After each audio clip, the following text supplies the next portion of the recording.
I am such an awesome guy. I make so many videos. Hello there, Price of Reason here with a series review. With only 3 episodes left in the first season of the Quantum Leap sequel series, episode 16 needed to deliver something special. The big question was, after 14 stinky episodes and 1 mediocre one, could showrunner Martin Giro and his team deliver the goods? And the answer to that is, well, not really.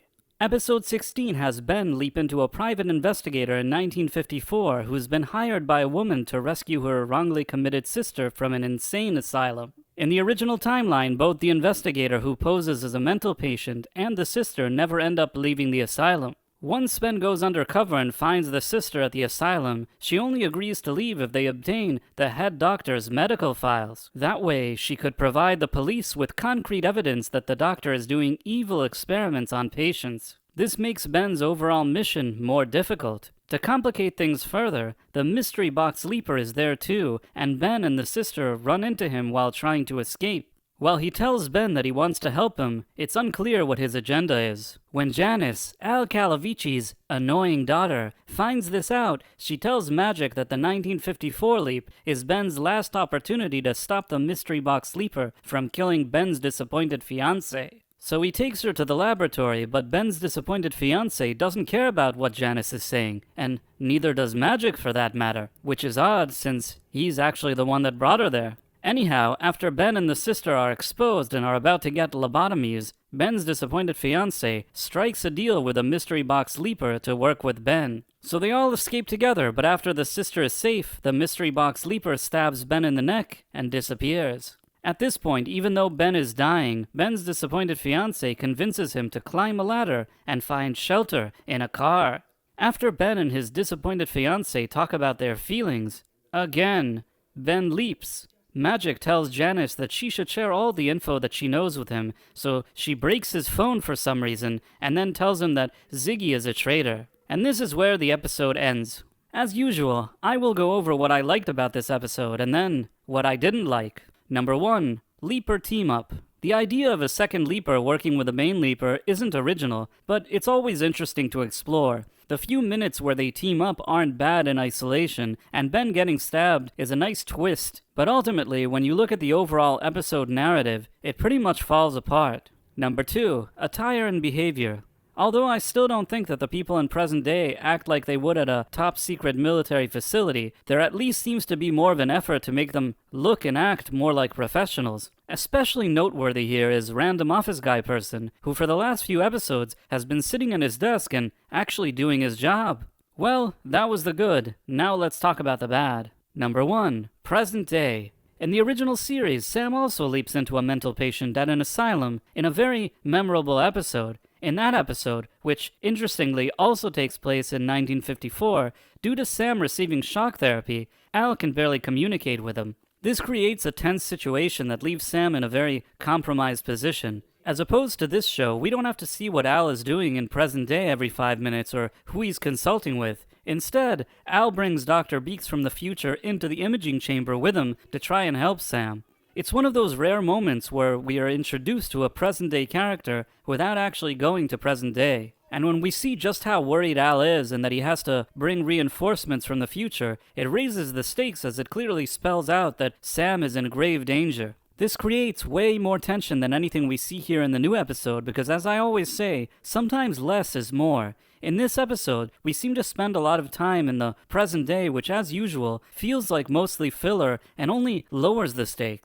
Number 2. Janice. One of the problems with the Janice character is that she's often used by the production as a type of narrative band-aid. The character always knows everything, but doesn't want to tell anybody anything. She gives information sometimes, and sometimes she doesn't. Basically, she says and does what the screenplay needs her to at any given moment, without ever building a really fleshed-out character with logical motivations. She doesn't trust the team in one episode, but then in another episode, she totally trusts them. And in a different episode, they're looking for a time loop expert to help Ben, and of course, she's the world's biggest time loop expert. Also, when the show needs a security threat, Janice is of course the greatest hacker of all time, and she can just hack into the facility using her iPad. In addition, her overall behavior is just very unlikable. One minute she's upset, then she's arrogant, then she's rude, then she hates everybody, but then suddenly when the plot requires it, she wants to help Ben at any price because she's a good person. One minute she's drugging her mother to get Al's files in one episode,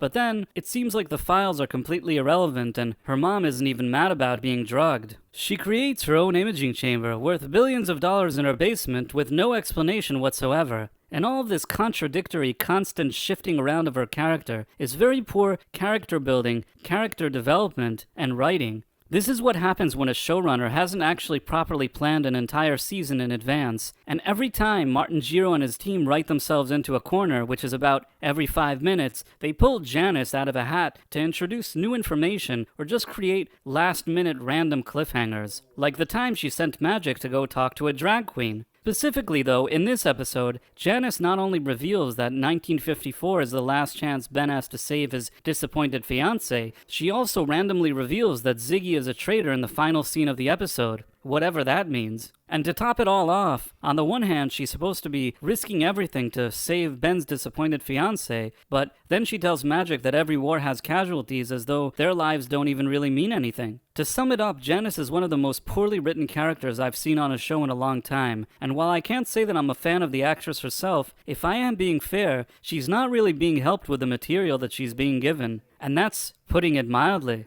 Number 3. Mystery Box Leaper. Again, when you're writing a sci-fi show from episode to episode like a cheap soap opera, and there are no proper seasonal setups and payoffs, any kind of reasonable logic just goes out the window. Much like with Janice, that is very much the case with the Mystery Box Leaper character too. If he knew he wanted to kill Ben, why didn't he do it during their previous encounters? He says that Ben is jeopardizing his mission, but that's pretty much what he's already told Ben in the past, so why now? Why this leap? Also, how did he even know who Ben is the first time he saw him? Wouldn't his memory have been Swiss cheese from the leap? Why does Ben never remember people immediately, but this guy somehow does? And let's just say that this guy has such a good memory that in spite of leaping, he does remember things. Why didn't he remember that he had already met with Magic and Chief Security Officer Lady in the past during the Battleship episode? It seems like, if nothing else, his memory is very, very selective, and it also somehow always has to work around the requirements of the script. Also, according to Janice, Ben told her that he's willing to sacrifice himself in this leap in order to save his disappointed fiancé's life. But the Mystery Box Leaper leaps, and so does Ben, so doesn't that basically mean that Ben's disappointed fiancé should be dead right now? I guess what I'm getting at here is that sci-fi shows, especially time travel ones, have to operate within some type of internal logic within their own universe. And I've also learned that sometimes it's best to keep things simple. While a time travel show will almost always be exposed to some type of plot holes, a good production will at least make an effort to smoothen them over.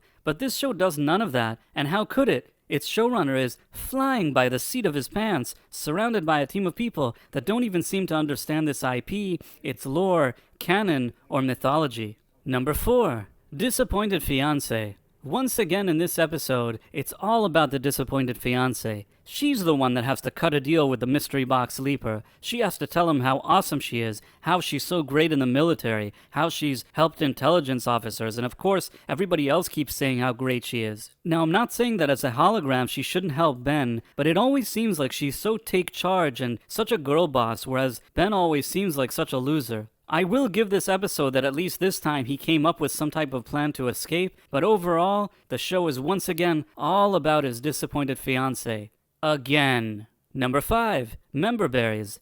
At some point, random office guy person brings up the file about the evil leapers from the original series. He even mentions Dr. Samuel Beckett, and Magic mentions Al at some point in the episode. While all of this is seemingly nostalgic, to me it just feels awfully forced and cheap. Even worse though, injecting such member berries is very reminiscent of J.J. Abrams' brand of hack writing. Much like Abrams, Martin Gero surely knows that this story doesn't make any logical sense, so he tries to deceive the audience with a bunch of nostalgic references. And while this strategy may work on some people, even some longtime fans, in my opinion, it's not a good long-term strategy. Eventually, people are more and more likely to recognize this ploy. The only way Gero can avoid this is if he does a major overhaul, and maybe even a soft reboot and course correction for Season 2, but I don't really foresee that happening. Number 6. Random cliffhanger. Once again, like clockwork, Martin Gero delivers his last-minute random cliffhanger, which just feels dumb and lazy. In this episode, Janice tells Magic that Ziggy is the mole, and then the show ends.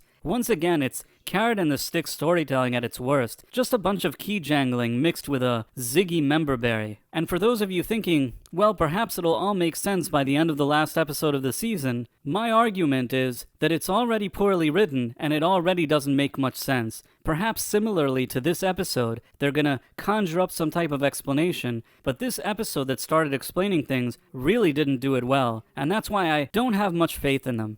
Number 7. Too many feelings. Why is everybody crying on this show and talking about their feelings every episode? Especially Ben and his disappointed fiancée. What part of sci-fi show don't the producers understand? If they only know how to write telenovelas, then they should go work for Telemundo. There are plenty of shows like that there. This is supposed to be Quantum Leap, a sci-fi time travel adventure show. And you know what really baffles me? Not only are the producers of this show doing a poor job, they sit around on Twitter congratulating each other on a job well done, as if they created The Sopranos. For example, last night after the episode aired, Quantum Leap producer Dean Georgaris tweeted that he let his assistant write the episode and that it was a great decision. In case this confuses you, let me explain it. Martin Giro, who is an amateur and a hack, is the showrunner. Dean Georgaris, who is also an amateur and a hack, works for Giro, but the person who actually wrote this stinky episode is Dean Georgaris' inexperienced assistant, and now Dean is doing a victory lap on Twitter because he let his assistant write the episode. Not to mention that Dean also promotes shill review channels on his feed, one that he